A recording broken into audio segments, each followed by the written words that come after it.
Magandang araw sa inyo mga kaibigan. Itong ating almusalita sa araw na ito, December 29.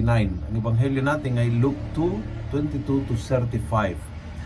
Sabi ng ebanghelyo, his mother wondered what was said about the child. Simeon blessed them and said to Mary his mother, "Notice your sign is a sign established for the falling and rising of many in Israel, a sign of contradiction." Wow! Malakas po ito at hindi natin tinitingnan si Jesus bilang sign of contradiction. Pero talagang sign of contradiction siya. Kumbaga, kung ikaw ay tumayo at pinaninindigan ang iyong pananampalataya sa Panginoon, makakaroon ng opposition, makakaroon ng contradiction, makakaroon ng mga tao na hindi sumasang-ayon, makakaroon ng mga tao na magsasabi, well, opinion mo yan, huwag mo impose sa akin yung opinion. Huwag mong ikwento sa akin ang iyong pananampalataya. Hindi ako interesado sa pagbati ng Merry Christmas sa akin. For example, may mga ganon, sign of contradiction.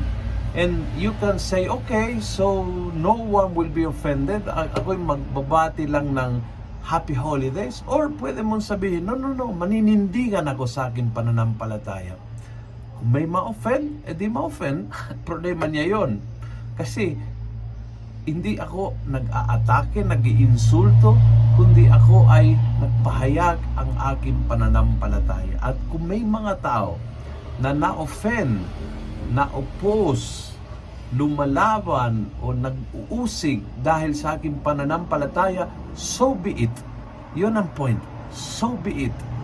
Jesus will be a sign of contradiction.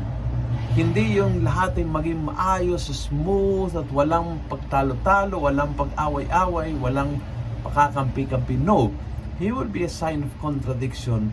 Kung sineseryoso ng mga Kristiyano ang pananampalataya, may mga tao na lalabang at ayaw nitong pakinggan.